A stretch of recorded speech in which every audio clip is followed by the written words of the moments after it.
అందరూ ఒకసారి మీ చేతులు పైకెత్తి అందరూ స్తోత్రం చెప్పగలరా? కొంచెం గట్టిగా చెప్తారా? ఇంకొకసారి మరొకసారి హల్లెలూయా. దేవుని వాక్యము నుండి ద్వితీయోపదేశ కాండము 15వ అధ్యాయము 15వ అధ్యాయము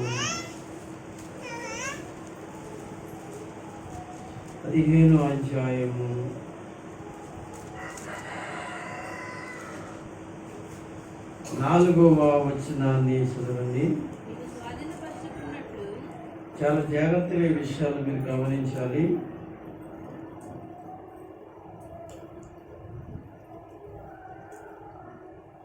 నీవు స్వాధీనపరచుకున్నట్లు నీ దేవుడైన యెహోవా నీకు స్వాస్థ్యముగా ఇచ్చుచున్న దేశములో యెహోవా నిన్ను నిశ్చయముగా ఆశీర్వదించెను. చాలండి, జాగ్రత్తగా ఈ వాక్యమును మీరు గమనించండి. దేవుడు నిన్ను కానీ, నీ కుటుంబాన్ని కానీ, నీ పిల్లల్ని కానీ దేవుడు నిశ్చయముగా ఆశీర్వదించాలి అని అంటే అనే మాట అక్కడ మనకు కనబడుతూ ఉంది. ప్రియులారా, ఈరోజు ఈ మధ్యాహ్న కాలంలో ఆయన సన్నిధానంలో కూర్చున్నట్టు సంఘముగా కూడుకున్నట్టు మీ జీవితంలో దేవుడు మిమ్మల్ని ఆశీర్వదించాలని కోరుకోండి. దేవుడు మీ పిల్లల్ని ఆశీర్వదించాలని మీరు కోరుకోండి. దేవుడు మీ జీవితాలకు ఆశీర్వాదకరముగా ఉండాలని కోరుకోండి. సరే పాస్టర్ గారు, మేము కోరుకుంటామండి, మా పిల్లలు ఆశీర్వాదకరంగా ఉండాలని మేము కోరుకుంటామండి, మా భర్తలు ఆశీర్వాదకరంగా ఉండాలని మేము కోరుకుంటామండి, అలాగే మేము ఆశీర్వాదకరంగా ఉండాలని కోరుకుంటామండి, ఇలాగా మా కుటుంబంలో ప్రతి ఒక్కరూ కూడా ఆశీర్వాదకరంగా ఉండాలని కోరుకుంటామండి అంటూ ఉన్నట్టు మీ అందరూ కూడా ఈ ఆశీర్వాదం మీకు రావాలి అని అంటే, ఈ ఆశీర్వాదం మీ కుటుంబం మీదకి, మీ పిల్లల మీదకి, మీ భర్త మీదకి, మీ మీదకి రావాలి అని అంటే మీరు చేయవలసిన విషయాలు కొన్ని ఉన్నాయి. అవి మీరు చేయాలి. అవి చేస్తే తప్పనిసరిగా దేవుడు ఏం చేస్తాడంటే మిమ్మల్ని ఆధ్యాత్మికంగాను శారీరకంగా కానీ దేవుడు మిమ్మల్ని ఆశీర్వదిస్తాడు. మళ్ళా చెప్తున్నాను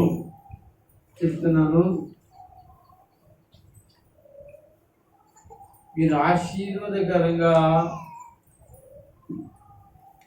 మీ జీవితంలో ప్రతిదీ కూడా బాగోవాలనుకుంటే మీరు చేయవలసినవి కొన్ని ఉన్నాయి. వాటిని మీరు చేసి ప్రభు ఆశీర్వాదాలు పొందాలని పరిశుద్ధాత్మ దేవుడు ఈరోజు మీతో మాట్లాడడానికి ఆయన ఇష్టపడుతూ ఉన్నాడు. వాటిలో కొన్నిటిని మనం ఈరోజు చదువుకుందాం. అందరూ కూడా పరిశుద్ధాత్మ దేవుని చేతులకు అప్పగించుకుందాం. మెల్లగా ప్రభు సన్నిధిలో దేవుని వాక్యం కొరకు మన అందరం కూడా ప్రభు సన్నిధిలో సిద్ధపడదాం.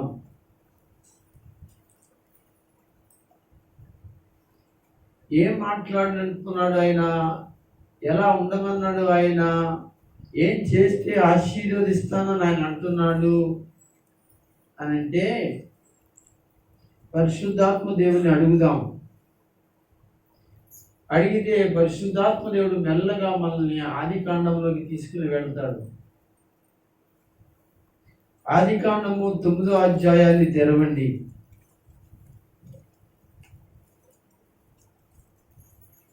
9వ అధ్యాయంలో మొదటి వచనాన్ని మీరు చూస్తే,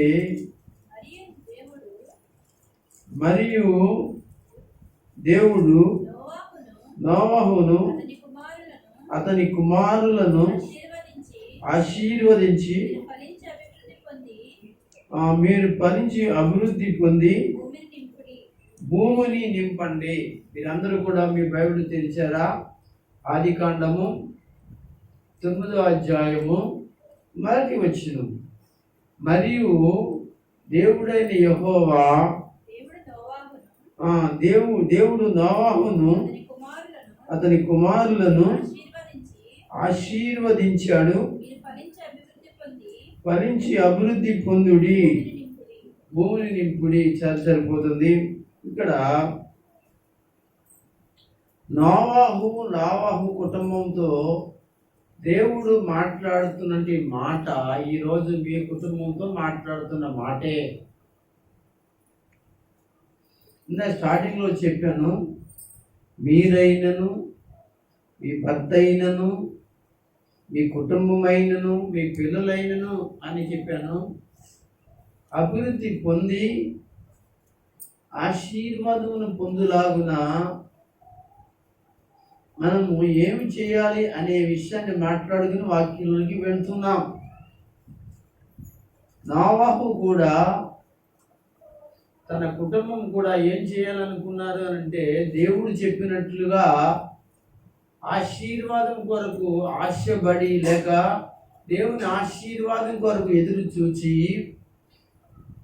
వాడు పొందినటి దీవెనలు ఆశీర్వాదములను దేవుని మాట చేత మాత్రమే వాళ్ళు చేయబడి చేసి ఆశీర్వాదములను వాళ్ళు పొందారని మీకు నేను తెలియజేస్తున్నాను.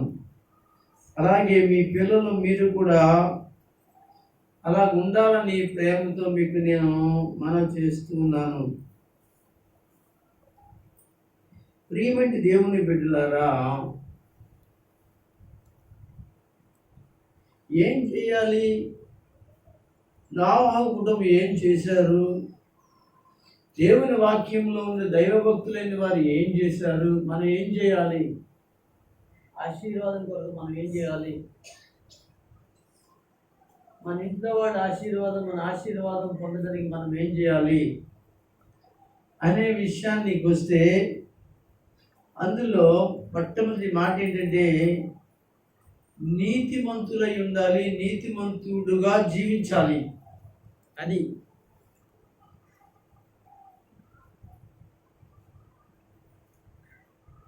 ఇందులో 6వ అధ్యాయము 9వ వచనం చదవండి. నోవాహు వంశావళి ఇదే. నోవాహు సరిపోతుంది. నోవాహు నీతిపరుడును అని ఉన్నది. అయితే మనం ఏం చేయాలి పాస్టర్ గారు అని అంటే, పరిశుద్ధాత్ముడు మనమైనను మన కుటుంబంలో ఉన్నవారు ఎవరైనా కానీ నీతి కలిగిన వారిగా నీతిమంతులుగా దేవునికి మనం కనబడాలి. ఎలా కనబడాలి? నువ్వు మాట్లాడే మాటలో నీతి ఉండాలి, నువ్వు చేసే పనుల్లో నీతి ఉండాలి,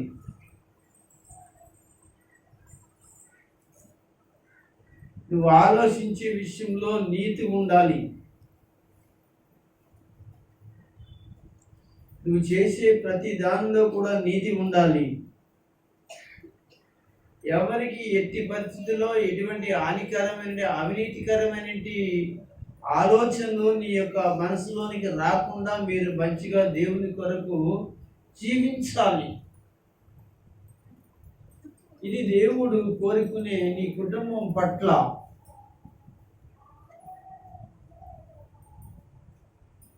దేవుడు కోరుకునే విషయం అది. పైన ఉన్నాయమ్మా. దేవుడు కోరుకునే విషయం అది. నీవు, నీ భర్త, నీ భార్య, నీ పిల్లలు, నీ కుటుంబంలో ఎవరైతే ఉంటారో వారు నీతిమంతులై ఉండవలెను. నీతిమంతులై ఉండవలెను.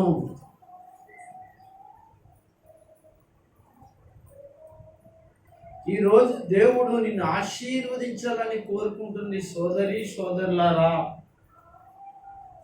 సహోదరి సహోదరులారా, మనము ఇంతవరకు అవినీతిగా ఉన్నామేమో, ఇంతవరకు అవినీతిగా ఉండడానికి మనం ఇష్టపడ్డామేమో. ఆ అవినీతిని దూరం చేయండి, నీతిని మీ హృదయంలో ఉంచుకోండి. అప్పుడు నీ ప్రభు అయిన దేవుడు నీ జీవితంలో అద్భుతమైన ఆశీర్వాదమును ఆయన నింపడానికి ఆయన ఖచ్చితంగా ఉన్నాడు. నాకెందుకండి,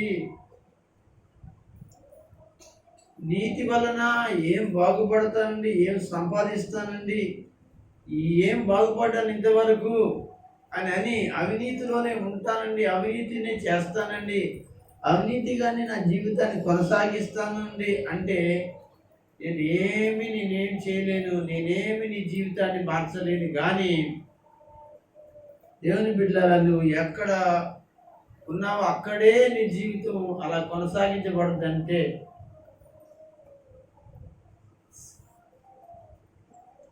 ఎలా ఉంటుంది చెప్పనా? నేను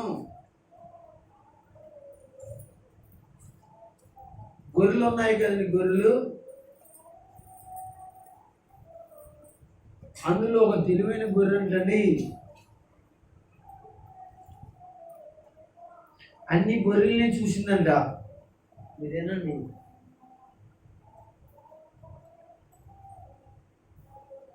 నా మాట అర్థమవుతుందండి? స్పష్టంగా వస్తుందా నా మాట? పర్వాలేదా? ఓకే, మంచిది. ఎందుకంటే నా మాట ఒకవేళ అంటే చాలా ఇబ్బంది అయింది కదా నాకు, ఒకవేళ స్పష్టంగా లేకపోతే నేను స్పష్టంగా మాట్లాడడానికి టైటీగా మాట్లాడతాను. దాని కొరకు గబగబా మాట్లాడుతూ ఉంటుంటే మాటకు తడబడుతూ ఉంటుంది కాబట్టి మాట అర్థం కాకపోతే ఇబ్బంది అవుతుంది. దానికోసం ఓకే, జాయిగా మాట్లాడతాను. చాలా తెలివైన గొర్రె, గొర్రెల్లో తెలివైన గొర్రెలు ఉంటాయండి అనొచ్చు మాస్టర్ గారు.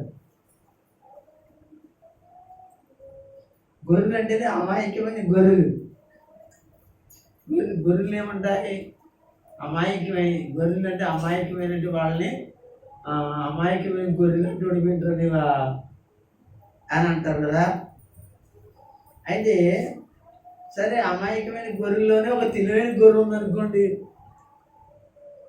ఇది ఎలాగ మాట్లాడుకున్నా కానీ ఈ తెలివైన గొర్రెలు అన్నింటినీ చూస్తుందంట. ప్రతిరోజు వెనక్కి వెళ్ళి చూస్తుందంట, ముందుకెళ్ళి చూస్తుందంట. వెనక్కి వెళ్ళి చూస్తుందంట, ముందుకెళ్ళి చూస్తుందంట. వెనక్కి వెళ్ళి 2 కళ్ళు కనపడుతున్నాయి, 2 చెవులు కనపడుతున్నాయి, అలా ఎదరుందంటే ఆ యొక్క తలకే కనపడుతుంది. బాగానే ఉన్నంతవరకు అని అనుకుందంట. వెనక్కి చూడగానే గొర్రెకి తోక ఎంత ఉంటుందండి? బెత్తిడు అంటారు కదా. ఈ గొర్రె రోజు వెళ్ళి చూసుకుంటుందంట. అప్పుడప్పుడు తన వెనక్కి కూడా చూసుకుంటుందంట. వెనక్కి ఇలా చూసుకుంటుందంట, తన వెనకాల కూడా చూసుకుంటుందంట. ఆ బెత్తిడే ఉందంట. ఇలాగ వాటిని చూస్తుందంట. అలా రోజు చూస్తూనే ఉంటుంది. కానీ ఆ గొర్రెకు ఏమైంది తెలుసండి? బెత్తిడు తోక కొంచెమైనా ఏవైనా సాగుతున్నా ఎదుగుతున్నా అని చూస్తే లేదటండి.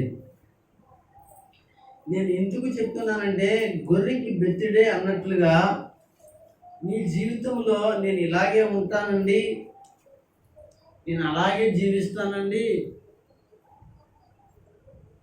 నా పరిస్థితి నేను మార్చుకోనండి, నేను అవినీతిలోనే ఉంటానండి, నేను నీతిగా ఉండనండి అని అంటే నీ జీవితం కూడా గొర్రెకు బెత్తిడే తోకలాగా ఎప్పుడు అలాగే ఉండిపోతావు తప్ప నీ జీవితంలో ఎప్పుడు కూడా కొంచెం కూడా పెరిగే అవకాశము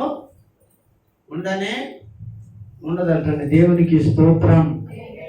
హల్లెలూయా చెప్పండి. హల్లెలూయా. దేవుని బిడ్డలారా మీరు గమనించండి, ఈ యొక్క ఆదికాండంలో 6వ అధ్యాయంలో 9వ వచనంలో రాయబడిన మాట, నోవాహు ఎలా ఉన్నాడంటండి? నీతిపరుడై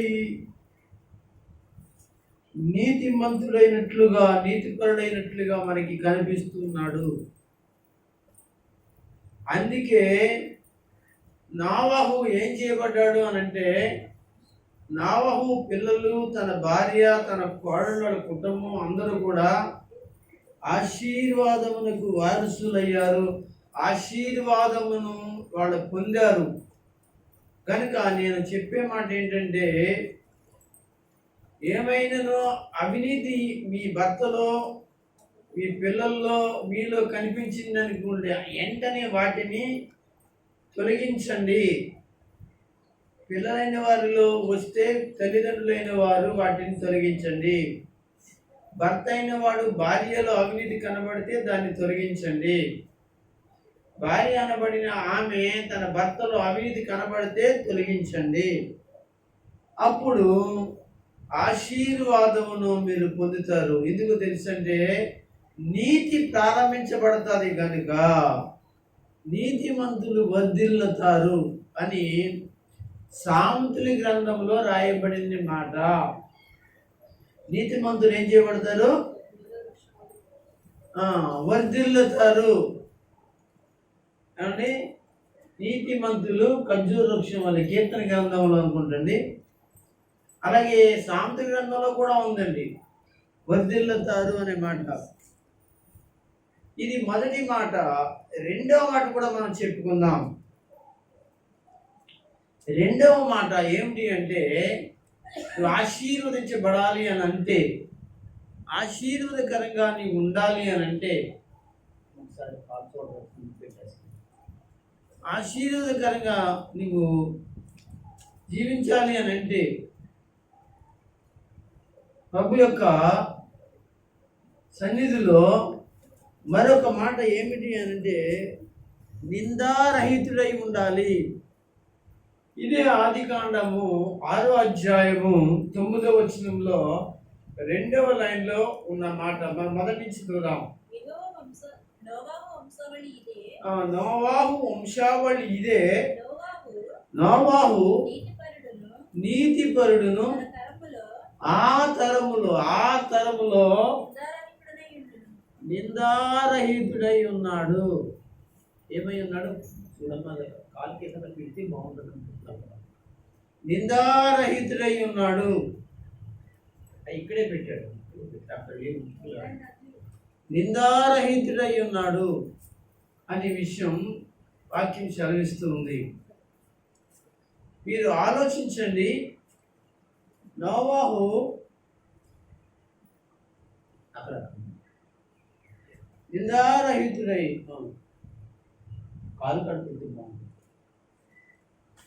కాలు తిండి పెట్టింది.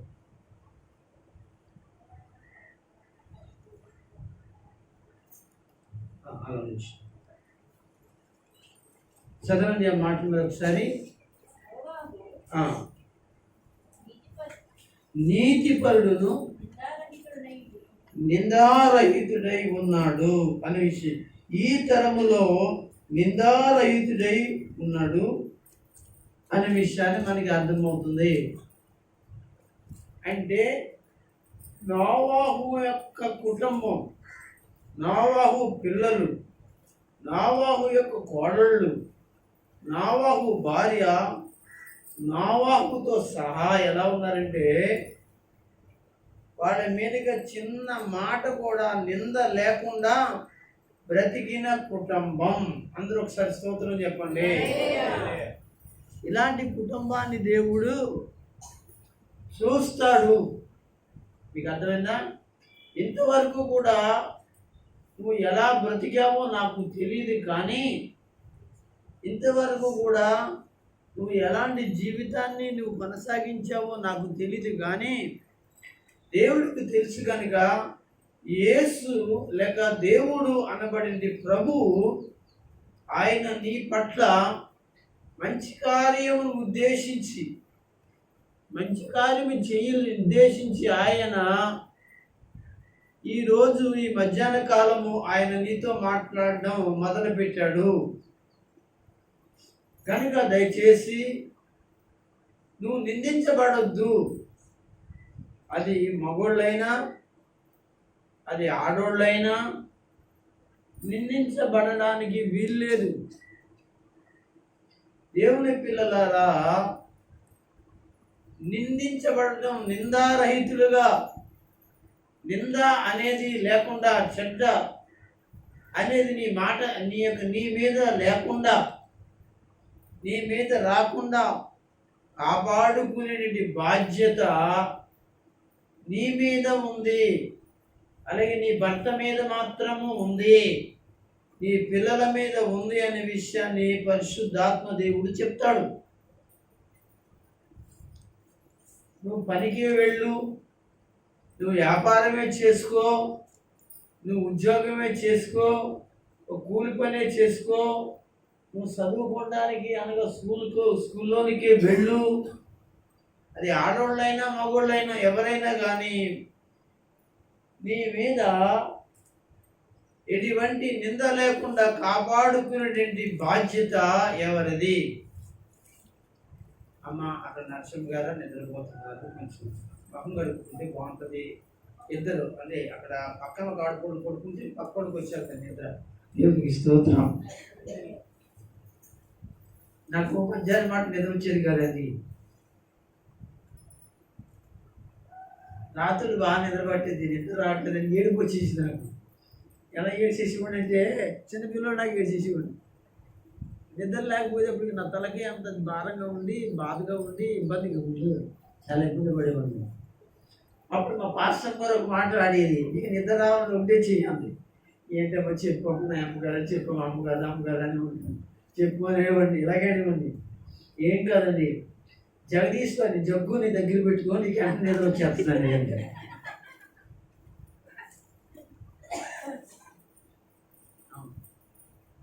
నిజం అన్నమాట. ఏమండి, ఏమంటే పక్కన బళ్ళు వెళ్ళిపోతున్నా, ఏమి వెళ్ళిపోతున్నా, గుర్రాలు వెళ్ళిపోతున్నా, పెద్ద పెద్ద శబ్దాలు వచ్చినా నిద్రపోతూ ఉన్నది ఎవరనంటే, నిద్రపోయేది ఎవరంటే జగదీశ్వరే. కనుక నా అమ్మ తల్లి బాగా చెప్పి ఏదని చెప్తాం అనుకున్నాను. అది అది నా దగ్గర పక్కకు వచ్చి కూర్చొని నిద్రపోయింది, నాకు నిద్ర రాదమ్మా, ఆ పరిస్థితిలో ఉన్నాను. కనుక అది అలాంటి ఎవరు నిద్రపోయేవాడు వచ్చి పక్కన కూర్చుంటే నిద్ర వచ్చే పరిస్థితి లేదమ్మా నా దగ్గర అంటే ఉండేవాడండి. అక్కడ నరసమ్మ నిద్రపోతుంది. ఎక్కడ ఏ నరసమ్మ అయినా పోతే నరసమ్మ గారు నిద్రపోతుంటే పక్కన నుండి నరసమ్మ గారికి, మరొక నరసమ్మ గారికి నిద్ర వచ్చేస్తుంది. అవును, అందరూ స్తోత్రం చెప్పండి. రెండోది, మనదాకా ఎండల వలన అలసిపోయినట్టు మన శరీరాలు కొంచెం చల్లగాలి, చక్కగా మంచిగా మనసు నెమ్మదిగా ఉండేప్పటికీ నిద్ర అనేది ఆటోమేటిక్గా వచ్చేస్తుంది. నేను ఏమనుకోను, కానీ ఇలా నిద్ర వచ్చిందనుకోండి, చక్కగా లేచి కాస్త నీళ్ళు తీసుకుని బయటికి వెళ్ళి బంగు కడుక్కుని నిద్రపోకుండా చక్కగా వచ్చి కూర్చుని వాక్యం వినండి. దేవునికి స్తోత్రం. అంతకంటే నీకేం అనండి అనేది పాస్టర్ గారిని కూడా కాదు నేను. అందరూ స్తోత్రం చెప్పండి. అయితే మనకి నింద అనేది ఏమంటారు లేకుండా ఉండాలి. ఒక కుటుంబానికే కాదు, ఒక భార్య భర్తలకే కాదు, సంఘానికి కూడా ఏముండకూడదంటండి, నింద ఉండకూడదంటండి. సంఘం అంటే నువ్వు ఒక్కడవే కాదు, నేను ఒక్కడనే కాదు, కానీ అందరూ కలిస్తే సంఘం. ఒకవేళ నువ్వు ఒక్కదాని ఉంటే నువ్వు ఒక్కదానివే సంఘం, మొత్తానికి సంఘం. ఈ సంఘానికి కూడా ఏముండకూడదంటండి, నింద ఉండకూడదండి. నిందలేని సంఘం గాను, నిందలేని యొక్క సోదరుడు కానీ సహోదరి కానీ ఉండాలండి. ఇది నేను చెప్తున్న మాట కానే కాదు, స్వయంగా ప్రభు అయిన దేవుడు పరిశుద్ధాత్మ చేత రాయించి ఉంచాడు. ఎఫెసీయులకు రాసిన పత్రిక 5వ అధ్యాయంలో స్పీడ్గా 26 కానీ 27 కానీ వచనం చదవగలరా? నేను తీయలేను కదండి, తొందరగా చదివేది.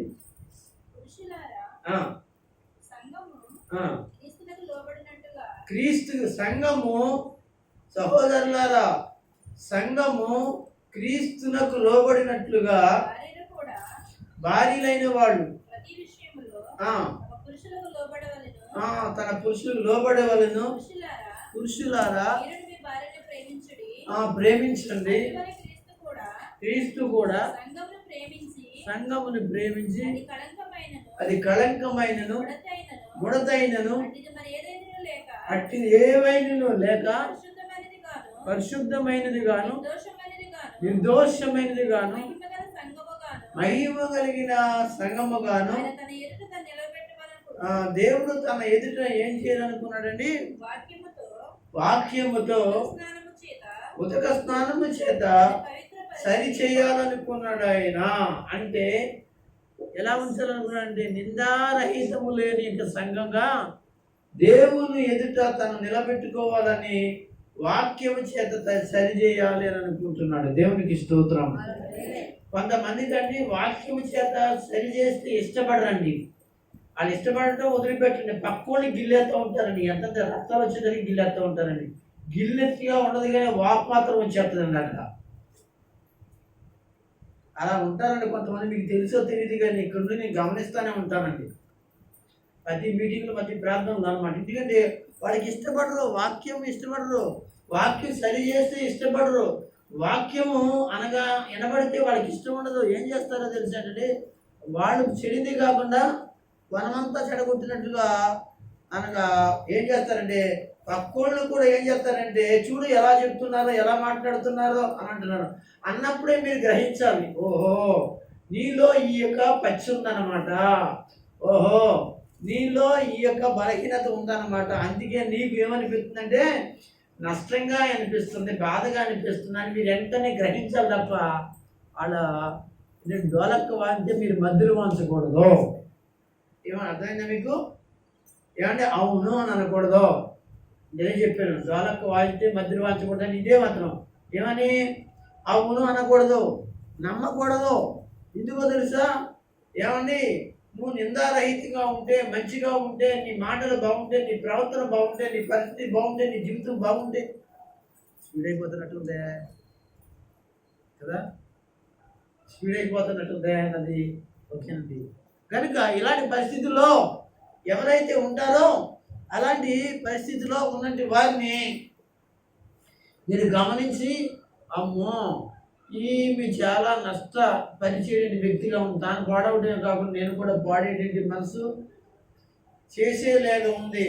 నిందను ఏం చేసుకుని తొలగించుకోమని చెప్పారే తప్ప పాస్టర్ గారు ఏమన్నా ఆలోచించండి ఎక్కడ దాకింది. కానీ మన పిల్లలు ఉన్నారు కదా, మన పిల్లలకి చెప్పే మాట ఏముందని ఎవరైనా ఏదన్నా ఒరే చెడ్డ మాట లేకుండా మీరు ఉండండిరా, చెడ్డ మాట లేకుండా ఉండమ్మ తల్లి అని పాప కొరకై అబ్బాయి కొరకై మనం చెప్తామా లేదా? ఒకసారి మీరు చెప్తామా లేదా ఒకసారి చెప్పండి. చెప్తానన్న వాళ్ళందరూ కూడా ఒకసారి 2 చేతులు పైకి స్తోత్రం చెప్పగలరా? చెప్తారు కదా, మంచి చూడండి. నేను చెప్తానండి. ఏమండి నేను చెప్తానండి మా పాపకి, అమ్మ ఎవరు మిమ్మల్ని అనుకోకుండా చూసుకోండి అమ్మా, అరే బాబు మిమ్మల్ని ఎవరు అనుకోకుండా జాగ్రత్తగా చూసుకోరు నాన్న, ఇదే నేను చెప్తాను. నేనే కాదు కానీ మీరు కూడా చెప్తారనమాట. ఒకసారి స్తోత్రం చెప్పండి. మంచి ఉండండి చెప్తారు. ఏ తల్లి అయినా ఏ తండ్రి అయినా బాధ్యత కలిగినట్టు తండ్రి తల్లులు ఏం చేస్తారో తెలుసా, అలాగా చెప్తారు. మరి అలాంటినప్పుడు ఏమండి అమ్మగారు మీ తండ్రి కాదా, పాస్టర్ గారు మీ తండ్రి కాదా? ఏమండి చెప్తే బాధ ఏంటండి, చెప్తే నష్టం ఏంటండి? ఏమన్నా చెప్పగానే వెంటనే ముఖం ముడుచుకోవడం, పక్క వాళ్ళు మేము ఏం చేస్తారో తెలుసా, చూడు ఎలా చెప్తున్నారని చెప్పేసి వాళ్ళని ఏం చేస్తారంటే మళ్ళా నా మీద ఉసుకొల్పడానికి, అమ్మగారి మీద ఉసుకొల్పడానికి, వాక్యం చెప్పేటువంటి వారి మీద ఎవరైతే ఉంటారో వాళ్ళ మీద ఉసుకొల్పడానికి ఏమండి చెడ్డ మాటలు అనగా చెప్తూ ఉంటారు. అది ఇక్కడ కాకపోయినా అలా గుమ్మం దాటగానే వెంటనే మర్చిపోతానేమో అన్నట్లుగా మరీ ఆఫ్ చేసి ఉందాం నేను వస్తాను అన్నట్టుగా ఉండి ఏంటంటే వత్తనాను అని చెప్పి కూడా వెళుతూ చెప్పేటండి తల్లులు కానీ తండ్రులు కానీ సహోదరి మందులు కానీ లేక మానలేదండి సంఘాలలో. మన సంఘమనే కాదు ఏ సంఘంలో ఆయన కానీ. కనుక కనుక దేవుడు తన సంఘములో తన సంఘాన్ని ఎలా ఉంచాలనుకున్నాడంటే నిందారహితముగా ఉంచాలనుకున్నాడు. ఎంత మంచి మాట అండి. ఇక్కడ ఆదికాండం 6వ అధ్యాయం 9వ వచనంలో ఆ కుటుంబం దీవించబడడానికి, ఆశీర్వదించబడడానికి, వారి మంచి స్థితిలో ఉండడానికి వాక్యం చెప్పిన మాట ఏంటంటే, నీవు నిందించబడేదానిగా ఉండవద్దు, నిందించబడేవాడిగా ఉండొద్దు, చెడ్డ మాటలు మీ మీద వేసుకోవద్దు, చెడు మాటలు మీ మీద వేసుకోవద్దు. కనుక మంచిగా ఉండండి అని దేవుడు కోరుకుంటున్నాడు. ఆ కోరుకున్న వ్యక్తులకి దేవుడు ఏం చేస్తాడో తెలుసు అంటే ఆశీర్వదిస్తాడు. ఏం చేస్తాడు చెప్పండి, మీరు చెప్పండి గట్టిగా ఒకసారి. ఏం చేస్తాడండి? కొంచెం గట్టిగా చెప్పండి అమ్మా. ఆశీర్వాదం వద్దా? దేవుడు వచ్చి ఆశీర్వాదాన్ని ఆ చేతిలో పెట్టుకొచ్చి ఇస్తానంటే వద్దనేవాడు ఎవరైనా ఉంటారంటే ఉండరు. కానీ శాపాలు ఇస్తానంటే వద్దనంటారు, కానీ ఆశీర్వాదాలు ఇస్తానంటే వద్దనేటువంటి వాళ్ళు ఎవరు ఉండరు. కనుక దేవుడు నిన్ను నిశ్చయముగా ఆశీర్వదించాలి అని అంటే రెండవ మాట ఏంటంటే ఎలా ఉండాలి? నిందారహితంగా ఉండాలి. మూడవ మాట కూడా చదువుకుందాం. ఎలా ఉంటే దేవుడు నిన్ను ఆశీర్వదిస్తాడు. మూడవ మాట కూడా చదువుకుందాం. ఆదికాండం 6వ అధ్యాయం 9వ వచనం మరొకసారి చదువుదామా? నోవాహు వంశావళి ఇదే. ఆ, నోవాహు నీతిపరుడును తన తరముల నిందారహితుడై ఉండెను. నిందారహితుడై ఉన్నాడు. నోవాహు నోవాహు దేవునితో నడిచినవాడు. దేవునితో నడిచినవాడు ఎవరైనా? సోదరులారా, సహోదరులారా, మీరు దేవునితో నడుస్తున్నారా? నీ పక్కింటోళ్ళతో నడుస్తున్నారా? చెప్పరేంటండి?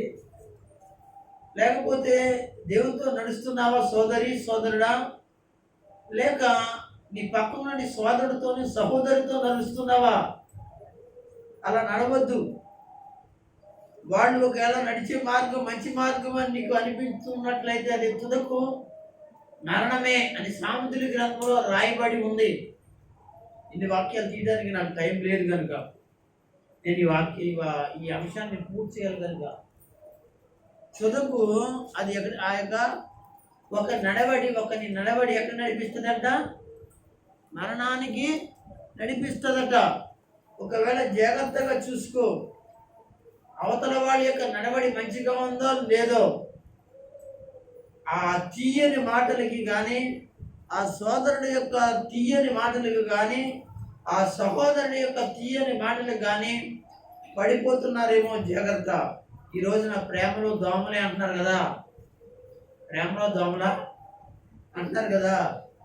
ఇలాంటి తీయని మాటల వల్లనే ఆడపిల్లలు మగపిల్లల యొక్క చేతిలో పడిపోతున్నారు, మగపిల్లలేమో ఆడపిల్లల చేతిలో చిక్కిపోతున్నారు.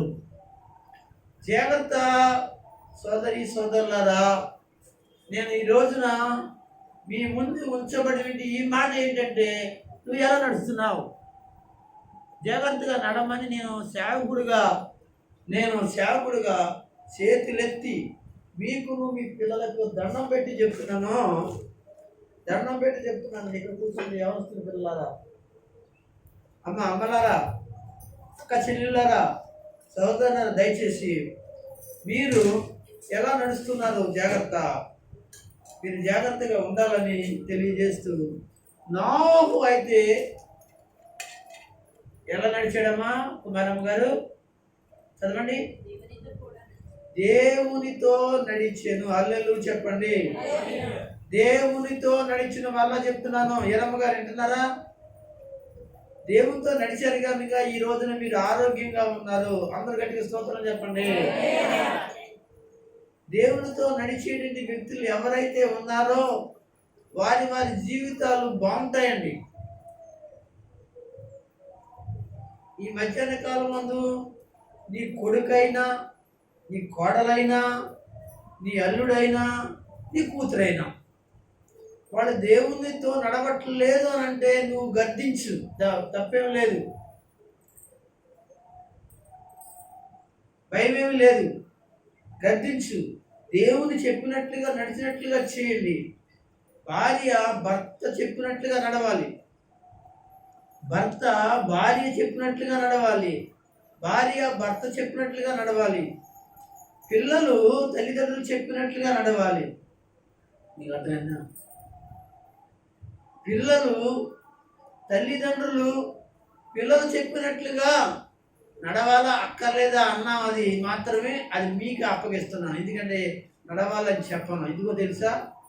ఈ పిల్లలు తప్పు మార్గంలో ఉంటారు కనుక వాళ్ళకి ఇష్టం వచ్చినట్లుగా ఇలా ఉండాలి అలా ఉండాలని చెప్పి మిమ్మల్ని మళ్ళించవచ్చు కనుక అది మీ వింకికి అప్పగిస్తున్నాను, మీకు మీ జ్ఞానానికి అప్పగిస్తున్నాను. మీరు నడవాలో లేదో మీ అంతటి మీరే గ్రహించుకుని తప్పైతే తప్పురా, తప్పమ్మా, నన్ను అలా నడమంటున్నావు అని చెప్పి గర్దించండి. మీరు తప్పేమి. కానీ టోటల్గా కొడుకైనా కోడలైనా కూతురైనా అల్లుడైనా భార్య అయినా భర్త అయినా అందరూ కలిసి ఎలా నడవాలి అంటే దేవునితో నడవాలి. అందరూ స్తోత్రం చెప్పండి. ఒక మాటలో చెప్పాలంటే దేవుణ్ణి వెంబడించాలి. పాత నిబంధనలో ఏముందో తెలిసే, దేవునితో నడవాలి అని ఉందండి. ఏముంది పాత నిబంధనలో? చేయండి. పాత నిబంధనలో ఏముంది? దేవునితో నడవాలని ఉంది. కొత్త నిబంధనలో దేవునితో అనగా ఎంబడించాలి అని అన్నది. ఎంబడించాలి, యేసుతో ఎంబడించాలి, దేవునితో ఎంబడించాలి, వాక్యంలో ఎంబడించాలి, ప్రార్థనలో ఎంబడించాలి,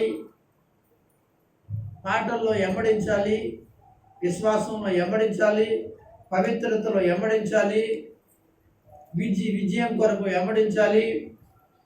అంటే ఇవన్నీ కూడా కొత్త నిబంధనలు ఎలా చెప్పాలి? నడవాలి, ఎంబడించాలని మాట ఇప్పుడు వరకు చెప్తే, ఇప్పుడు ప్రార్థనలో కానీ, విశ్వాసంలో కానీ, పరిశుద్ధతలో కానీ, నీతిలో కానీ, యథార్థతలో కానీ, వాక్యంలో కానీ, పాటల్లో కానీ, వాక్యంలో కానీ దేవునితో నడవాలి. అందరూ కూడా ఆమేన్ చెప్పండి. ఎడికి చెప్పరే అంటే ఆ మాటకు అర్థం ఏంటి? నేను అలా నడుస్తాను అలా అన్నట్టుగా, అలాగ నా జీవితంలో ఉండను గాక అని అర్థం. ఓకేనా? అయితే నోవాహు ఏం చేయాలనుకున్నాడండి? దేవునితో నడవాలనుకున్నాడు. తన పిల్లలు నడవాలనుకుని దేవుల్లో నడిపించాడు.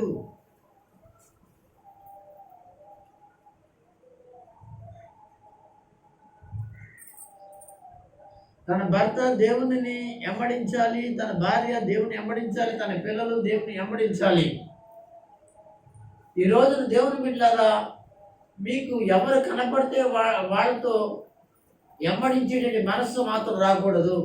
అంటే ఈ మాటకి అర్థం ఏంటంటే దేవుని సేవకుల గురించి చెప్తున్నాను. ఎవరైనా దేవుని సేవకులు కూడా ఎవరు పడితే వాళ్ళని మీరు నమ్మొద్దు, వాళ్ళని వెంబడించొద్దు. మీకు అర్థమైనా?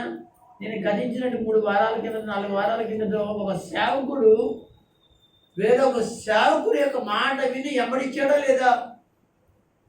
వెంబడించడం వల్ల ఏం జరిగింది? ఒక ప్రవక్త మాట విని వెంబడించాడా లేదా? ఏం జరిగిందని చెప్పరేంటండి? అంత భయమా? మీరు చెప్పినా చెప్పకపోయినా మరణం తథ్యం. ఏం చేశాడు అతను? అలా నడిచాడు కనుక ఏమన్నాడు? అతను అనగా నడిచాడు కనుక, చెప్పిన మాట విన్నాడు కనుక, అతను వెంబడించి వెళ్ళాడు కనుక ఇంటికి ఏం జరిగింది? ఆ ఇంటికి తెచ్చుకున్నాడు కనుక ఏం జరిగింది అని అంటే, దేవుని బిడ్డలారా, అక్కడ జరిగిన విషయం ఏంటంటే మరణం తథ్యం. దేవునికి స్తోత్రం. దేవుని బిడ్డలారా, ఈ మధ్యాహ్న కాలంలో నేను చెప్పే మాట ఏంటంటే, ఇలాంటి పరిస్థితి మీరెట్టి పరిస్థితిలో తెచ్చుకోవద్దు అని ప్రేమతో మిమ్మల్ని హృదయపూర్వకంగా దండం పెట్టి మరీ చెప్తూ ఉన్నాను. మీ ఇంటికి ఎవరన్నా వచ్చినా, మీ ఇంటికి వచ్చినా అనమాట, మొన్న ఇక్కడ ఎక్కడికో వచ్చారంటే ఎవరో మా పాస్టర్ గారికి కనబడ్డారు. అడిగారండి ఎవరు? సుబ్బలక్ష్మి మండలికి వస్తే వాళ్ళే అనమాట ఇక్కడ చెప్పారు. అలాగే తర్వాత ఎవరింటికో వచ్చారంటండి. తర్వాత అంత నరసింహుని గారికి కూడా కనపడితే అక్కడ రావద్దు మా పాస్టర్ గారు ఉన్నారు అన్నట్టు ఏదో చెప్పారు. అంటే వెళ్ళిపోయారు. చాలా చోట్లకి వచ్చారు.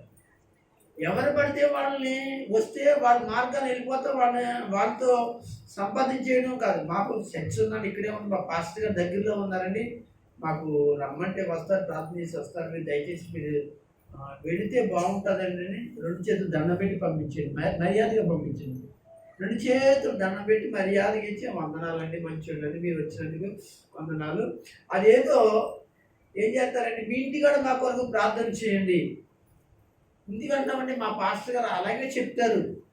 ఎవరైనా వేరొక సేవకులు ఉంటే అమ్మా మీ కొరకు అనగా ఇంటికాడ ప్రార్థన చేస్తాను, నా వ్యక్తిగతమైన ప్రార్థన చెప్తానన్నారు, అదే చెప్తాను అని చెప్తే చక్కగా మెల్లగా జారుకుంటారు వాళ్ళు. అప్పుడు మీరు ఎలా ఉంటారంటే మంచి మార్గంలో, దేవుని మార్గంలో ఉంటారు. వెళ్ళొద్దు. ఎవరైనా ఏదైనా చెప్పారనుకోండి, అక్కడ ఆ పాస్టర్ గారు బాగున్నారు, అక్కడ ఆ పాస్టర్ గారు బాగా చెప్తాడు, ఇక్కడ ఈ పాస్టర్ గారు బాగా చెప్తారు, ఆ పాస్టర్ గారు వాక్యం బాగా చెప్తారు, అక్కడ ఆయన బస్సు కడతాడు, ఆయన కారు కడతాడు, అక్కడ ట్యాక్సీ కడతాడు, లేకపోతే ఆయన ఇలా తీసుకెళ్తాడు, ఆయన ఛార్జీ ఇస్తాడు, ఇలాంటివన్నీ చెప్పారనుకోండి, అలా ఎమ్మడించారనుకోండి, అది కూడా దేవునికి వ్యతిరేకమైనదని నేను ప్రేమతో మీకు హెచ్చరిస్తూ ఉన్నాను. దేవునికి స్తోత్రం. ఎందుకు చెప్తున్నానంటే కుమార్ గారు తెలుసు కదా మీకు కదా, ఈ ఫ్యాక్టరీ వెళ్తాను 100 మంది ఎలా వెళ్తున్నారు అది వెళ్తున్నారు కదా, ఆమె అడగండి, నేను ఆ మాట చెప్తున్నాను. నాతో చెప్పిందండి ఆవిడ, ఏమంటే నన్ను కూడా రమ్మన్నారండి, అమ్మ అలాంటి కాడికి వెళ్ళకూడదు కదా, ఒకరోజు సెలవు పెట్టేద్దాం, ఫ్యాక్టరీ సెలవు పెట్టేసి వెళ్దాం అన్న టైప్లో చెప్పుకొచ్చారట. ఏమో కంగా ఏదైనా అబద్ధమా? నవ్వుతామండి, వెళ్ళేవారు అర్థమవుతుంది. నాకు అర్థమైంది, నవ్వేమో అంటే సమాధానం చెప్పట్లేదంటే అమ్మ వెళ్ళా వెళ్ళలేదా అది చెప్పు సమాధానం. ఓకే, దేవుని స్తోత్రం.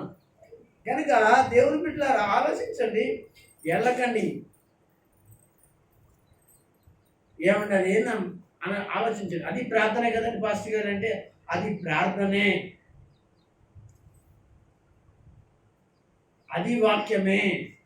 కానీ మిమ్మల్ని మళ్ళించేది మార్గం, మిమ్మల్ని మళ్ళించేది పరిస్థితులు, మిమ్మల్ని విశ్వాస భ్రష్టులుగా చేసేటువంటి పరిస్థితులు.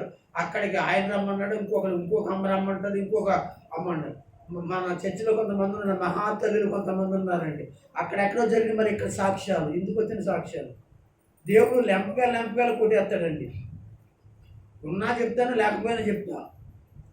ఏమండి అంత అవసరం ఏంటంటారు? తప్పు కదండి అది అవసరం అంటారు. చెప్పండి, యథార్థంగా చెప్పండి. మీ హృదయం నుంచి గుండె మీద చేసుకుని మీరు చెప్పిన పద్ధతి మీ గుండె మీద చేసుకోండి. అసలు నిజమేనంటారా? అలా చేయడం మంచిదేనంటారా? నీకు ఒక పాస్టర్ గారు ఉన్నాడు, ఒక పాస్టర్ గారు ఉన్నాడు, వీడు చస్తే, నేను చెప్తున్నాను మీకు, పాస్టర్ గారు చస్తే, పాస్టర్ గారు చస్తే, సమాధి చేయబడితే నాకు ఎవడూ లేడని ఏం చేయాలి? అలా చేయాలి. అది కూడా ఎక్కడ పడితే అక్కడ కాదు, ఏదో ఒక పాస్టర్ గారి మీద ఆధారపడాలి. మీకు అర్థమైనా? ఏదో ఒక పాస్టర్ గారి మీద ఆధారపడాలి. నా దగ్గర ప్రార్థన చేయించుకుంటూ మళ్ళీ పక్క పాస్టర్ గారి దగ్గరికి వెళ్తారు. ఆ పాస్టర్ గారు ప్రార్థన చేసిన తర్వాత ఇంకో పాస్టర్ గారి దగ్గరికి వెళ్తాం. ఏంటండి ఇది అంటే, నా దగ్గర ఉన్న దేవుడు పక్క ఆయన దగ్గర లేడా? పక్కనే ఉన్న దేవుడి దగ్గర ఇంకొక ఆయన దగ్గర లేడా? అదే కదా. అంటే దేవుడు లేడు, నా ప్రార్థన ఆలకించడు. అంటే నా ప్రార్థన ఆలకించడం, పక్కోడు ప్రార్థన ఆలకించడం, పక్క పాస్టర్ గారి ప్రార్థన ఆలకించడం, అదే కదా. ఎక్కడ ఆలకిస్తాడు మరి? ఒక చోట చాలు, ఒక చోట చాలు. ఏమంటారు? ఏంటని నడవడం? ఏమంటే ఎలా చెప్తేనేమో పాస్టర్ గారేమో ఎలా చెప్పారు? చాలా కోపంగా చెప్పారు. కోపం కాదండి, దేవుని పట్ల అనగా నీ భవిష్యత్తు విషయంలో నాకు రోషం. అర్థమైందా మీకు? అలా చేయకండి.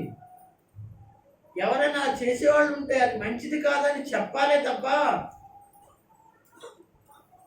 మనం ఎట్టి పరిస్థితుల్లో అలాగా ఎమ్మడించేటువంటి మనసు, వాళ్ళ ఎమ్మడించే మనసు ఎప్పుడు తెచ్చుకోవద్దండి. జ్ఞాపకం పెట్టుకొని ఈరోజు నేను చెప్పిన మాట, సహోదరులైనా సహోదరుడైనను పాస్టర్ గారైనను ఇంకో ఎవరైనా కావచ్చు, కానీ ఇలాంటి పరిస్థితులు ఏమైనా ఉంటే మీరు వెంబడించకండి. దానివల్ల మీరు దీవించబడరు. మీ పిల్లలు ఆశీర్వదించబడనే బడరు. మీరు అనుకుంటున్నారేమో అంతమంది ప్రార్థనల వలన, అన్ని ప్రార్థనల వలన మీకు ఆశీర్వాదం వచ్చేసి నెత్తి మీద అనగా గంపలు ఏదో దిగుతుందేమో అనుకుంటున్నారు. కానీ ఏమవుతుంది? గంపలు దిగదండి. విన్నారా వాక్యం? ఏమండి విన్నారా? మీ పక్కడు కూడా వినకపోతే మాట్లాడుతుంటే మీరు చెప్పండి. నేను చెప్తే బాగోదు అనమాట. ఎందుకంటే పాస్టర్ గారు మరి చెప్పాడు అంటారు. అదేనా? మీరు చెప్పారనుకోండి ఏమంటారు తెలుసా? ఓహో అంటే పక్క వాక్యం వినుకోకుండా నేను ఇబ్బంది చేస్తున్నాను కదా, అందుకే చెప్పుకుంటాడు అని అనుకుంటాడు. నేను చెప్తే అలా అనుకోడండి. కానీ నేను చెప్పింది అదే. ఏది? వాక్యం వింటున్నాను కనుక మీరు అభ్యంతరంగా పక్కడు ఉండకండి అని చెప్పడమే. కానీ అలా తీసుకోదు కదా ఆమె. ఏమంటారు కదంటారా? చెప్పలేంటండి యథార్థంగా మాట్లాడుతుంటే. అందరూ స్తోత్రం చెప్పండి. అలా తీసుకుంటారా? అలా తీసుకోరు. కనుక దయచేసి పక్కవాడితో మాట్లాడకమ్మా. వాక్యం అయిపోయిన తర్వాత మీ ఇంటికి వస్తానమ్మా, కొంచెం కూర్చుంటాను. అప్పుడు ఇంటికి రావు. అప్పుడు నీకు పని జ్ఞాపకం వస్తుంది, అప్పుడు డ్యూటీ జ్ఞాపకం వస్తుంది. లేకపోతే అనగా ఇంట్లో భర్త పని చేయమంటాడు, లేకపోతే భార్య పని చేయమంటుంది, లేకపోతే భార్యకి అనగా భర్త ఏమంటాడండి ఆ పని ఉంది ఈ పని ఉంది అని అనగా ఎక్కడికి వెళ్ళకోకుండా ఏం చేస్తాడంటే అలా కాదండి. ఆ రోజు ఆ తర్వాత ఏదో చెప్పాలనుకుంటే చర్చిలో వద్దు, మానేయండి. కానిచ్చి చర్చిలో మాట్లాడుకోవడం మానేయండి.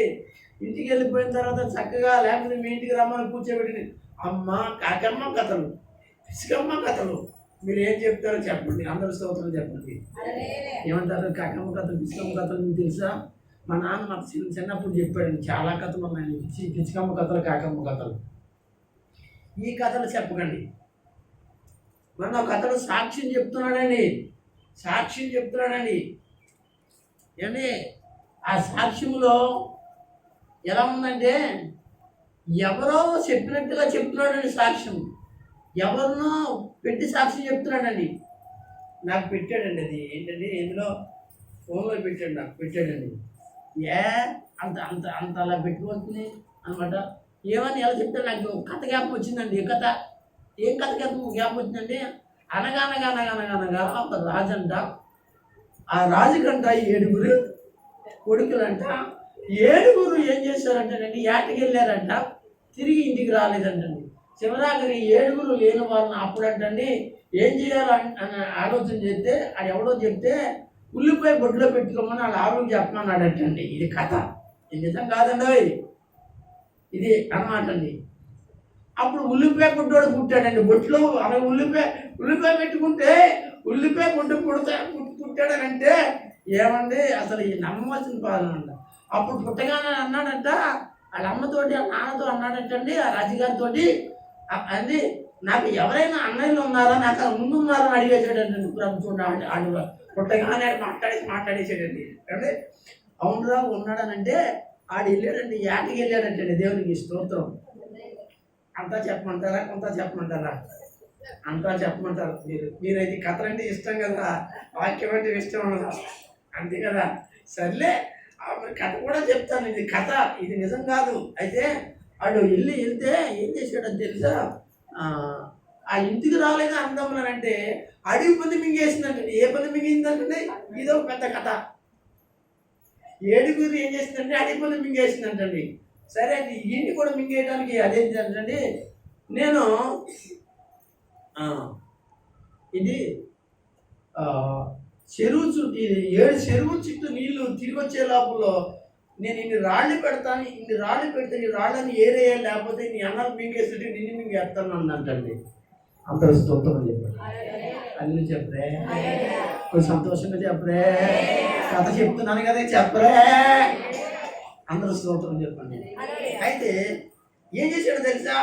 అది చెరువు చుట్టూ తిరిగి వచ్చే లోపల మొత్తం ఏరేసి కాలు కూర్చుని కాలు ముక్కుతున్నాడటండి. ఎవడు? ఉల్లిపోయి పుట్టాడు ఆడు కాళ్ళు ఉన్నాయి కోసం. ఇదో కథ. అది కథ ఎంత నేను నమ్మద్దు. ఇలా కథ చెప్పేవాడు సంఘాల్లో చాలా మంది ఉన్నారండి. నీ మీద చెప్పేది, నా మీద చెప్పేది, అమ్మగారి మీద చెప్పేది, ఇంకొకరి మీద చెప్పేది, సింహం మీద చెప్పేది, అజూర్ మీద చెప్పేది, లక్ష్మి గారి మీద చెప్పేది, శాంతం మీద చెప్పేది, సూరం మీద చెప్పేది. ఇలాగ ఎంతమంది మీద అన్నమాట చెప్పి కథలు, చాలా కథలు ఉంటాయి. అన్ని కథలు నమ్మకండి. ఆ కథల్లో నిజం ఉండదండి. అర్థమైందండి? అలాగే ఇప్పుడు నేను చెప్పే కథలో నిజం ఉండదు. ఓకేనా? నిజం లేదు కూడా, అర్థమవుతుంది ఉంటుంది. ఓకే. అంటే నిజం లేదని సంగతి ఎప్పుడు తెలిసింది? నిజం లేదని చెప్తున్నప్పుడు మీకు అర్థమవుతుంది. అయితే ఏం చేయాలి ఇప్పుడు? ఇప్పుడు వాళ్ళ అన్నయ్యలు ఎక్కడున్నారు చెప్పరే? కడుపులో ఉన్నారు. ఎన్ని రోజులైతే తెలియదు. కడుపులో అంటే అన్నం తింటే ఉంటలే, ఏమంటే అది లోపల ఉంటారు లేదు తర్వాత సంగతి మనకి. ఇది కథ, ఇది కథే. అయితే సరే అని చెప్పేసి అప్పుడు వాడు అనుకున్నాడంట, ఎలాగా మా అన్నయ్యలు ఎలాగ తీయాలి అని ఆలోచన చేసి ఒకవేళ కత్తెట్టి పట్టుకు వస్తాను. ఈ చూడండి ఉలిపోకుంటాడు, వీడికి అంతా తిరిగితే అంటున్నాయో ఏం చేస్తాడు? ఎవరికి పట్టుకు వస్తాడో చెప్పండి, గట్టిగా చెప్పండి. అడవి పంది పట్టుకు వస్తాడు అన్నాడ. ఇప్పుడు ఒకవేళ పట్టే కోసాను అనుకో, మా అన్నయ్య పట్లన్నీ తెగిపోతాయి. ఎంత బాగుందండి, ఏం కథ అండి ఇది? మా నాన్నగారు చెప్పిన కథ ఇది అండి. ఓకే. ఇది అయిన తర్వాత అబ్బాయి కుదరదు, చచ్చిపోతారు వీళ్ళు అని చెప్పేసి దాన్ని పీక్కు వస్తాను అనగానే మా అన్నయ్య పీకులను ఏమైపోతాయి? అమ్మ చచ్చిపోతారు. అలా కాదు, మా అన్నయ్య యొక్క చచ్చిపోతారు వీళ్ళు అని చెప్పేసి దాని కాలు ఏం చేస్తాను నేను కోస్తాను అని బాబు. మా అన్నయ్య కాళ్ళన్నీ కూడా ఏమైపోతాయి? తిరిగిపోతాయి. ఏం చేయాలని ఆలోచించి దాని చుట్టూ గిరా గిరా గిరా గిరా తిరిగానండి. తోమగారు ఏనండి కథ, దాని స్తోత్రం చెప్పండి. బాగుంటాను, మీ పిల్లలకి చెప్తాను. ఏమన్నమాట అంటే ఇంక మధ్యలో వదిలేసాను, చాలా వదిలేసాను. ఇక చాలా టైం తీసుకుంటుంది కనుక అంటే ముఖ్యమైన చెప్తున్నాను అనమాట. అనమాట ఆ నిద్రపోయేదాకా మా నాన్నగారు చెప్తూనే ఉంటాడు, అలాగే నిద్రపోయేవాడండి. దేవుని స్తోత్రం చెప్పండి. తెల్లారు లేచిన తర్వాత ఆ కథ అంతా ఏం లేదు కదా, మళ్ళీ చెప్పమనే ఉండండి. మళ్ళీ ఎక్కడి నుంచి ఆపేసాడు, ఎక్కడైతే కొడుతుంది అక్కడి నుంచి మళ్ళీ మొదలెట్టేవాడండి. మరి మా నాన్న ఇలాగా. సరే కదండి, ఏం చేయాలి? గిరా గిరా చుట్టూ తిరిగి తిరిగి తిరిగి తిరిగి ఏం చేయాలని చెప్పి అమ్మా ఇప్పుడు మా అన్నయ్య బతకాలంటే ఏం చేయాలి తెలుసండి? తిరగగానే దాని వెనకాలకి వెళ్ళి చూడగానే దాని తోకడు కనపడింది. మా అన్నయ్యకి ఏం లేదు, తోక లేదు కనుక తోక ఉంటే కట్ అయిపోతుంది వాళ్ళకి.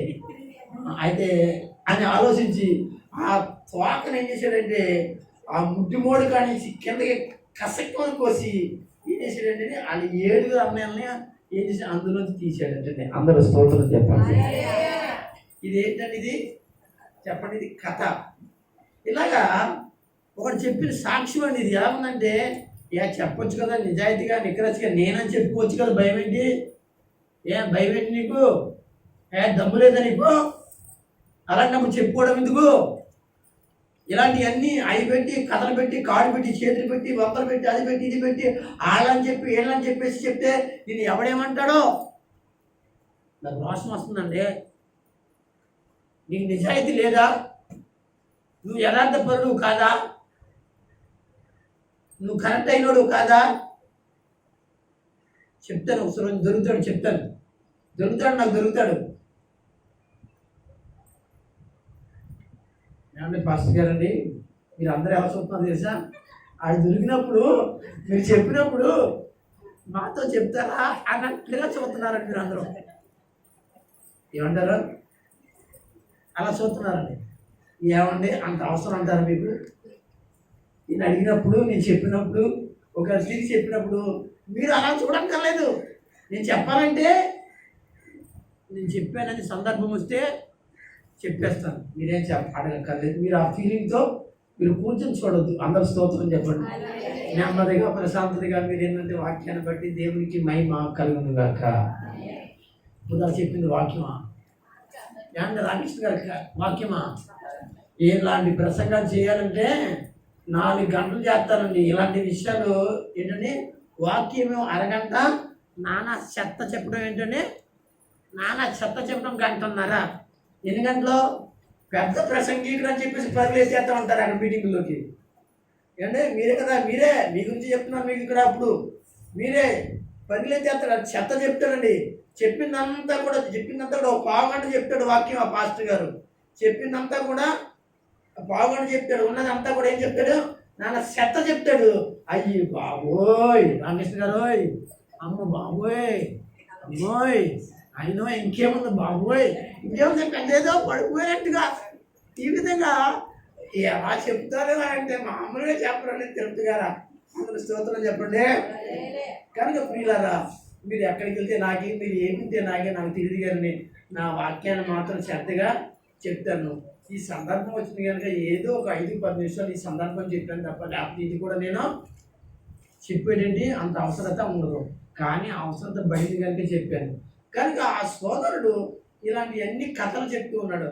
మీరు కూడా ఇలాంటి కథలు చెప్పకండి. సంఘంలో ఇలాంటి కథలు చెప్పేటండి మనుషుల మాటలో నమ్మకండి. అసలు చాటుకు వచ్చానా లేదా నేను? అమ్మా వచ్చానా లేదా? ఎక్కడికి వెళ్ళినా కానీ ఎక్కడికి రావాలి? మనం ఎక్కడ ఉన్నామో అక్కడికి అంటే నేను నాకు పని చేస్తుంది. ఇది పని చేస్తుంది నాకు అనమాట.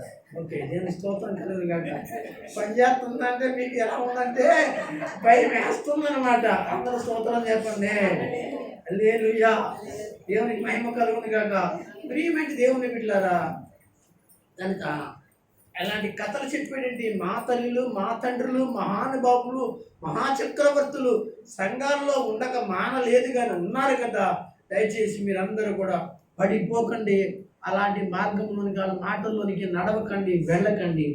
దేవుడు నోవాహుకి ఏం చేశాడు అనగా, నోవాహు దేవునితో నడిచాడు అని ఉంది. నువ్వు నడువు, దేవుని వాక్యం నడువు, దేవుని పాటలు నడువు, ప్రార్థనలు నడువు. నువ్వు నడవాలంటే ఇక్కడ మంచి విశ్వాసులు ఉన్నారండి. ఇక్కడ ప్రార్థనా పరులైనటువంటి వాళ్ళు ఉంటారండి, సేవకులు. లేకపోతే వీళ్ళు ఎవరితో కాదు కానీ అవసరం పాస్టర్ గారితో నడవండి, పాస్టర్ గారితో నడవండి. మీకు అనగా ఏం కలుగుతుంది? జ్ఞానుల యొక్క ఏంటంటే జ్ఞానుల యొక్క ఆలోచనలు మీకు ఎలా ఉంటుందంటే ఆశీర్వాదకరంగా ఉంటుందని ఉంది. ఎవరు ఆ జ్ఞానం అంటే దేవుని సేవకులైన వాళ్ళు. కనుక ఇక్కడ 4వ మాట ఏంటంటే, 3వ మాటగా చెప్తున్నాను, దేవునితో టైం చెప్తారు.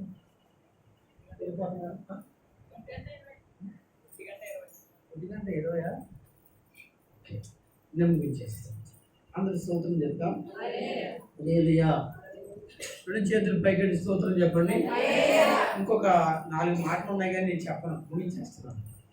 ఏమండి అన్నమాట. ఎందుకంటే నేను తీసుకుంటే 2 మాటలు, ఒక మాట అయితేనే ఏదైనా నేను వెళ్ళగలిగే. ఇది మాటలు అయితే దగ్గర 7 మాటలు ఉన్నాయండి.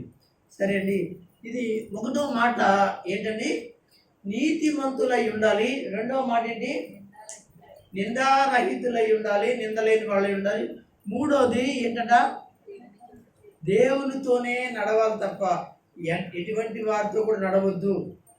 నడిచినట్లయితే ఇబ్బంది. అది సేవకులైనను, లేకపోతే అనగా విశ్వాసులైనను, సహోదరులైనను, ఎవరైనా కానీ అందరిలో కూడా లోపం ఉంటుంది. దేవునితోనే నడువు అని చెప్పాను. అందుకే ఉదాహరణ కింద పాస్టర్ గారు కూడా చెప్పాను. బైబిల్ గ్రంథంలో కొరింథీయులకు రాసిన పత్రిక 1వ అధ్యాయంలో ఈ మాట చదివి, అంటే దీనికి సంబంధించిన మాట, ఒక మాట సరే నేను కూడా చూసుకోనండి. ఒకసారి నన్ను చూసుకోనండి. కొరింథీయులకు రాసిన పత్రిక, కొరింథీయులకు రాసిన పత్రిక 1వ అధ్యాయం తెరవండి. 6 నుంచి కిందకు ఒకసారి చదివండి. అందరు చూడండి, 6 నుంచి కిందకు చదివండి ఒకసారి.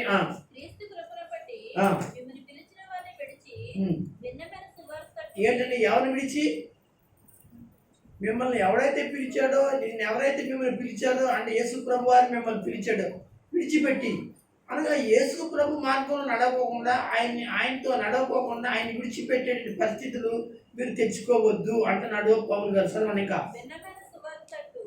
భిన్నమైన సువార్త తట్టు వాళ్ళు కూడా సేవకులుగా చెప్పాను కదా, వాళ్ళు చెప్పేది వాక్యం కదా, వాళ్ళు జరిగించేది ప్రార్థన కదా అంటే భిన్నంగా ఉంటుంది. అది సువార్తే.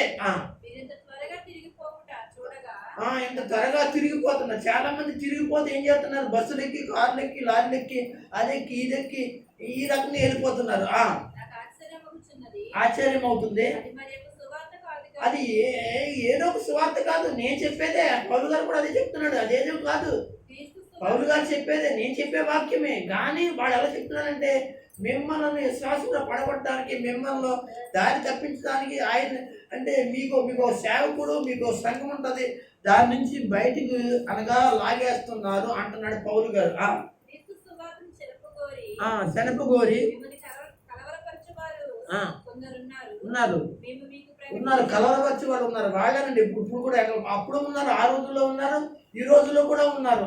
మేము మీకు ప్రకటించిన సువార్త కాక ఆ. మరి యొక్క సువార్త మేమైనను ఏదైనా కానీ అనగా అక్కడ అద్భుతాలు జరుగుతున్నాయి, ఆశ్చర్యాలు జరుగుతాయి, గొప్ప కార్యాలు జరుగుతున్నాయి, అవి జరుగుతున్నాయి, ఇవి జరుగుతున్నాయి, అలా జరుగుతున్నాయి, ఇలా జరుగుతున్నాయి, అబ్బో అని ఒకవేళ చెప్పినట్లయితే, వినబడినట్లయితే, రమ్మన్నట్లయితే పరలోకము నుండి వచ్చిన యొక్క దూత అయినను అది పరలోకం నుంచి వచ్చిన ఒక దూత అయినా కానీ ప్రకటించిన ఎడల శాపగ్రస్తులవును మీరు నమ్మొద్దు, మీరు శాపగ్రస్తులు అవుతారు. అంతకంటే ఎక్కువ ఇంకా బైబిల్లో ఇంకా ఏంటండి కష్టమైన మాట ఇంకేముందండి ఇంతలా చెప్తూ ఉంటుంటే అందరి స్తోత్రం చెప్పండి. కనుక నోవాహు తన కుటుంబం ఎలా నడుచుకున్నట్టండి, దేవునితోనే నడవాలి. ఏమంటున్నారు?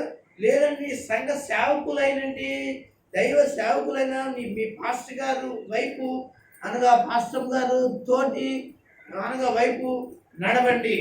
అప్పుడు మీరు అనగా ఎలా ఉంటారు? ధైర్యంగా ఉంటారు, ఆశీర్వదకరంగా ఉంటారు. ఆ భయం ఏంటంటే మన వచ్చిన వాళ్ళు ఏమో సేవకులు స్వార్థకులు తెలియదు. ఒకవేళ మంచోడు అయితే పర్వాలేదు, మంచోడు కాదనుకోండి, ఆనుపాన్ని చూసి ఇంట్లో బంగారాలు డబ్బు లేకపోతే మీ పిల్లలు ఒకవేళ ఎత్తుకుపోయిన పరిస్థితి ఏంటండి? పరిస్థితి ఏంటి చెప్పండి? ఏముండదు. ఏమంటారు తెలుసా? మీరు మీ ఇంటి పక్కోళ్ళు మీ ఊరోళ్ళు అందరూ కలిపి ఉంటారు తెలుసా? ఈ పాటలు అంతా చెప్పండి. ఏంటి అని అడిగితే మీరు చెప్పరండి. నేను చెప్తాను, మరి నేను చెప్పాలి కదా, మరి ఏం చెప్తాను? చెప్పాలి కదమ్మా. అంటే ఏంటంటే ఈ పాటలు అందరూ ఎవరన్నమాట? ఇలాంటి వాళ్ళే. అంటే ఇలాంటి వాళ్ళే, అందుకే నమ్మకూడదు అని నమ్మలు కూడా ఏం చేస్తారు? గుమ్మాల్లో రాకుండా అంత దూరం ఉండగానే కాలేజీ కొట్టిస్తారు అనమాట. కనుక ప్రియమైన దేవుని బిడ్డలారా, మీరు జాగ్రత్తగా మీరు నుండి మీరు ఎక్కడెక్కడికో వెళ్ళి ఏదేదో చూసి ఏదేదో చేసి ఏదేదో చెంది ఎవరెవరినో పిలుచుకుని ఇంట్లో ఏదో చేయాలనుకున్నారు అనుకోండి, తర్వాత మీరు దేవునికి దూరం అవటం వదిలిపెట్టండి, సంఘానికి దూరం అవటం తప్పండి.